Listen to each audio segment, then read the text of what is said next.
Анаға реніш, мені ешкім жақсы көрмейді. Ана жүрегі тым терең, сол тереңдіктен сіз кешірім таба аласыз. Оноре де Бальзак, баланың бойындағы реніш ол құрсақта жатқанда пайда болуы мүмкін, яғни, ата-анасы оны қаламаған кезде, алдырып тастау туралы ойлаған кезде ақ, сәби оны құрсақта жатып ақ сезіп жатады. Осыдан кейін балада анаға реніш деген үлкен дерт туады.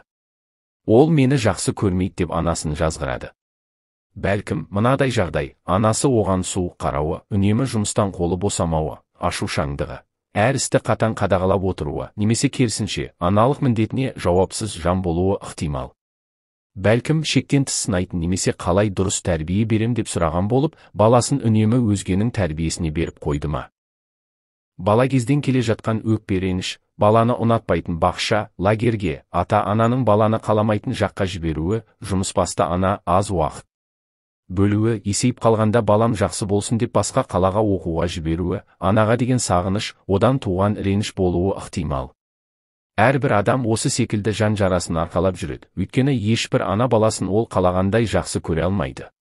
Ана баласын қалай жақсы көрсе, бала да анасын солай жақсы көреді. Әйел адам өзін бала күнде қалай жақсы көрсе, соны ғана бере алады. Шынайы махаббат көрсете алмаған аналар махаббатқа тоя алмаған бала тәрбиелеп өсіреді. Дегенмен бұл аксиома еш нәрсе істей алмайсың деген сөз емес. Баланың сезіміне көңіл бөлу, оның балалығына немқұрайлы қарамау, балалықпен танытып отырған уайымына бейжай қарамау, үнемі онымен сөйлесіп отыру арқылы оның дұрыс толып қалыптасуына көмектесесіз.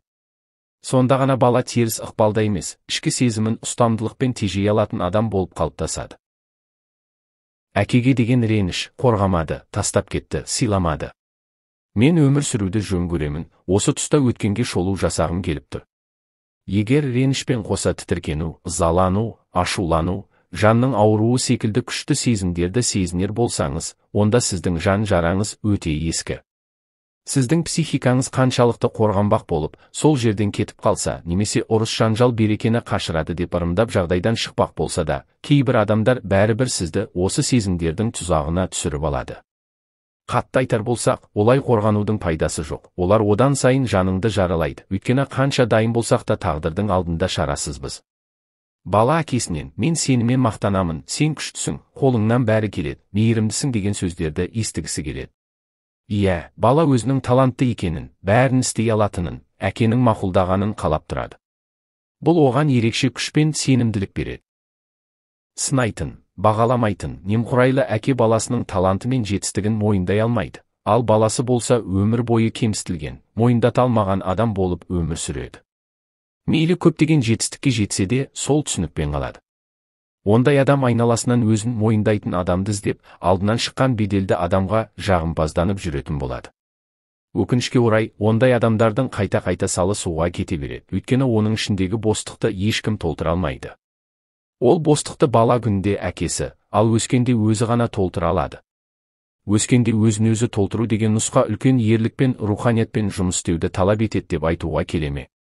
Оған көп жыл кетуі мүмкін, ол үшін жаныңның жарасымен бетпе-бет келіп, осы бір жағымсыз сезім жан дүниеңде қаншалықты дәрежеде жиналып қалған болса, соншалықты дәрежеде бастан қайта кешіруге тура келеді.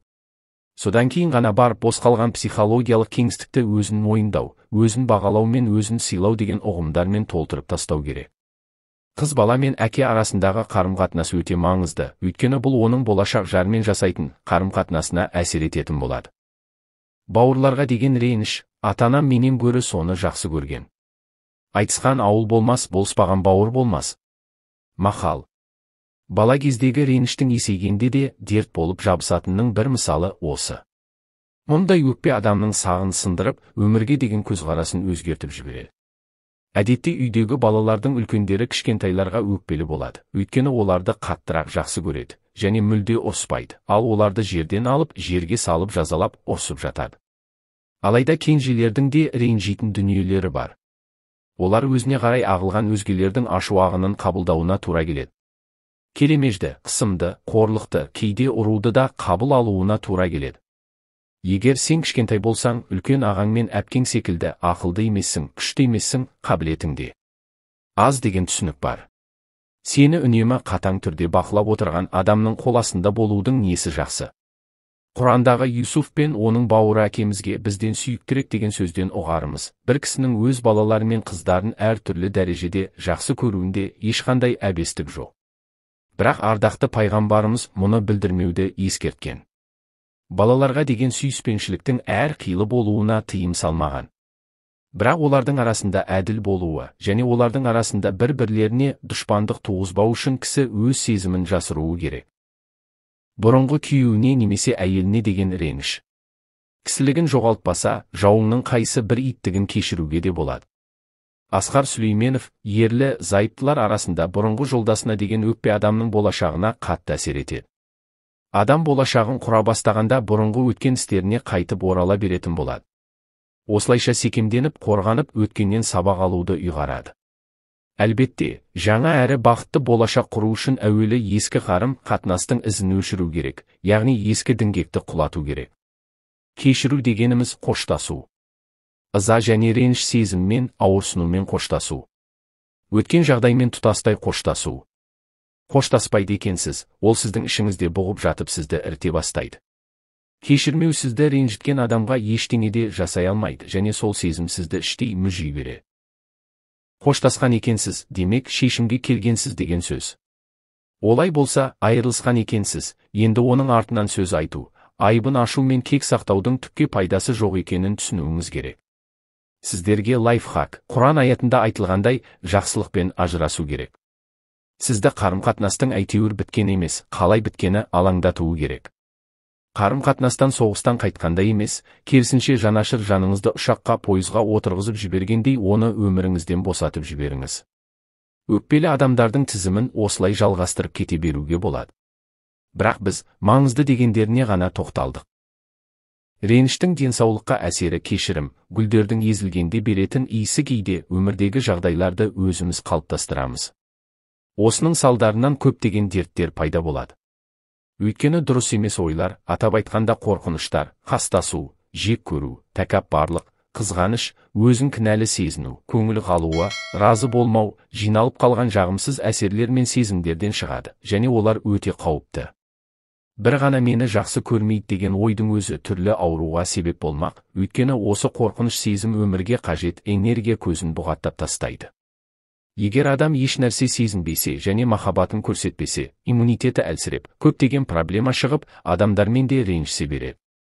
Мені жақсы көрмейді деген қорқыныш бала күннен пайда болатынын жоғарыда айтып өттік. Мысалы, әйел адам ішіне бала біткен кезде, ол баланы қалап, қаламайтынына күмәнданар болса, сол күмән өмірге келетін сәбиге ықпал етеді. Ойлаңызшы, пандемия кезінде біреулер тез ауырып қалса, басқалар мүлде ауырған жоқ. Неге деп ойлайсыз? Тұрақты түрде дәрі ішіп отырса да созылмалы ауру қайта шыға беретін адамдар бар. Неге деп ойлайсыз? Барлық аурулар жүйкеден. Адамдар өздерінің қорқынышының салдарынан ауырады. Бір үрейленген адам барлық қорқынышын өмір бойы жинауға бейімделеді. Олар өкпеге айнала келе, ең бірінші өзіне, өзінің ұрпағын құрдымға кетіретін үлкен ызаға айналады. Кез келген өкпе мен жағымсыз әсер адамның энергетикалық кеңістігіне зақым келтіреді. Осылайша оның барлығы денесінде ауру ретінде көрінеді. Еркін болу, бақытты болу немесе қорқып жүру, ренжіп өту өз таңдауыңыз.